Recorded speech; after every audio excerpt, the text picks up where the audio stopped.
Hello and welcome to Corey Loses. For today's installment on our Vision of the Future series of updates for Imperial Civil War, we're going to be talking about the Hapes Consortium.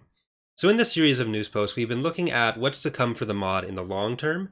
For example, in the first one, which you can find linked in the description, we talked about plans surrounding the unknown regions in Imperial Civil War. And with today's update, we're going to be talking about the Hapes Consortium.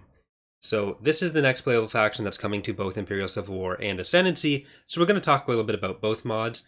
Generally, the information is going to apply to both, and if you would like to read this in text format as opposed to the video form, you can find a link to that in the description as well, as usual. So the Havens were announced quite some time ago as the next Ascendancy playable faction, but I believe this is the first time that we're announcing them as a playable faction for Imperial Civil War.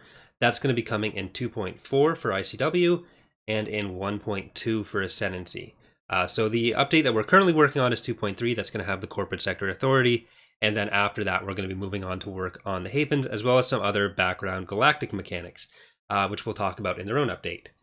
So today we want to just take an opportunity to both announce it for ICW officially, though we've talked about it a little bit in different discussion avenues like our Discord server, which again is linked in the description, on our forums, mod database, but we want to show off what's been underway to flesh them out as well. While the Havens didn't play a huge role in a lot of the Galactic or Imperial Civil War, one of the broader goals with ICW as a mod has been, especially with the era progressive maps, to represent the galaxy as well as the engine will allow, and give players the opportunity to play whichever groups the number of faction slots available in the game will allow as well. Even if they may not have had the best chances of galactic conquest themselves, similar to how you can play smaller groups or countries in Total War or Paradox games.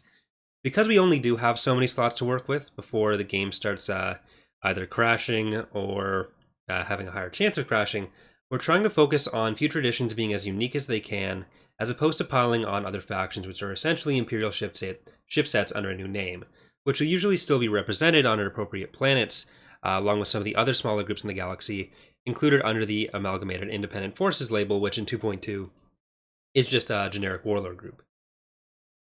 Unfortunately, because we only have 16 real slots to work with, and we have already surpassed that in some ways, the Duskin League, or the Yavitha, as the sixth faction which primarily relies on Imperial vessels, and as the least interesting of those groups currently in the mod, will be moved from its current playable status to a part of the Independent Forces as of 2.3 with the addition of the CSA, allowing their slot to be used for other more unique factions down the line.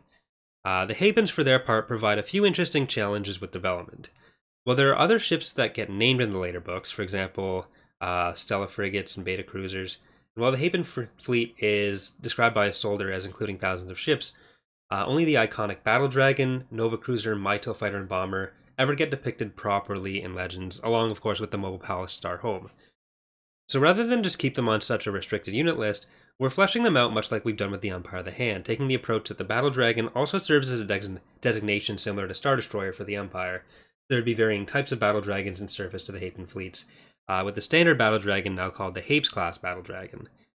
While we finished the 2.3 content in the CSA units, an old team member, Valerie, who originally designed our Chaff frigate over a decade ago, has rejoined and has already made significant progress designing the new Hapen units for the mod, 4 of which you can see here in this video. The Mytil Interceptor, the Magnetar class battle dragon, the Flare class corvette, and the Beta class cruiser. In the image gallery on mod database, there's going to be a little bit more information on each of those ships. So rather than try to relate how she's handling the design myself, Valerie has this to say about her approach with the Hapens. Japani's ships, architecture, and styles of dress are all opulent and rich. In the Star Wars mythos, they often emphasize the fantasy elements over the science fiction ones. It's such a joy designing these. I drew heavily from their sister worlds of Naboo, both Theed and the Gungans, and the leftover technology of the CIS starships. I also wanted to make sure each ship could feel like it had been in service for generations due to their isolation. We had a handful of existing ships to base the designs around and jump off from. The Battle Dragon is very much an open clamshell, think Venus coming out of the water. Smaller ships like Mytil and even the Nova are closer to waterfowl in shape. Using these observations, I developed a design principle that the larger ships would resemble sea creatures, with the other side of the spectrum being closer to birds. The big challenge with the Hapens has been, without a doubt, balancing act between the eloquence of organic sea life and the beautiful jury-rigged combinations of CIS technology with their heirloom-like warships. It's been a blast designing them, and I'm certain your enjoyment of what we have in store with the Hapens will be a fact. So while we were also working on, we are also working on designs for a unique ground roster for them in Imperial Civil War, we'll mainly be focusing on the space units in 2.4 and Ascendancy 1.2, where they'll be making their debut, at which time any holes in their ground roster will be temporarily filled with the New Republic units for gameplay purposes. So we'll have a news post in the future specifically about what their ground roster will be as well as any heroes, but here's the full list of Hapen's space units as it will tentatively appear in the first version. I'm going to list them by shipyard level or general class, so like fighters, then frigate shipyard, cruiser shipyard, capital shipyard, and then their dreadnought. To go along with some of the existing names, we've generally tried to stick with astronomical terms and some Hapen planet names for their units, which in most cases we've also tried to match with the function of the ship. So for fighters, they have the Mytel fighter, Mytel interceptor, Mytel bomber, and Heteronar bomber. We may design other Heteronar fighter and interceptors later, but we just want to get their core roster done, and then there may be some extra time for other additional units, or they can have some added in the future. There may also be some situations in which they'll be able to use things like X-Wings, but this is their core roster.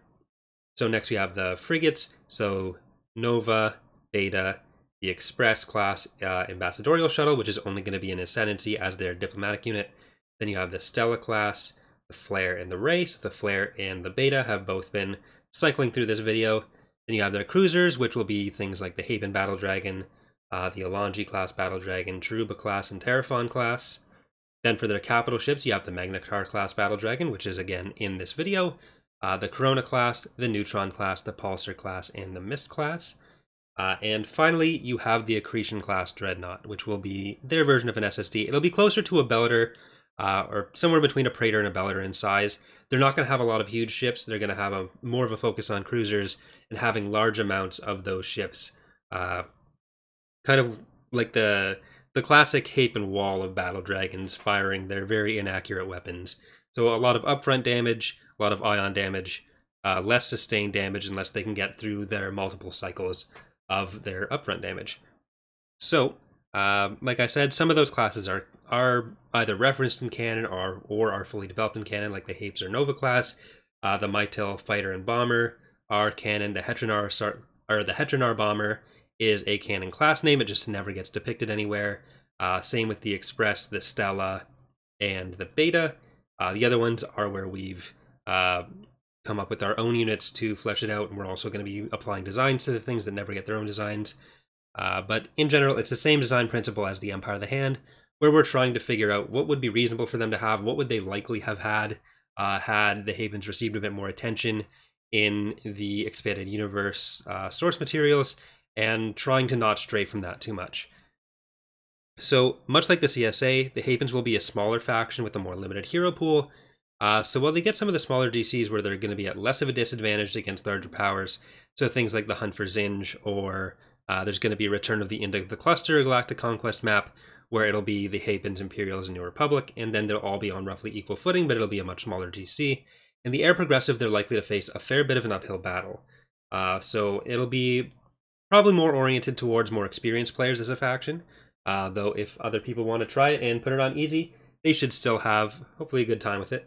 And with all factions in Skirmish and Ascendancy, they are going to be balanced on that level. So any disadvantage they're at won't be because their stuff is worse. If you have like 120 cap fleet versus 120 cap fleet, we always try to have that relatively balanced, take into account things like cost and all that.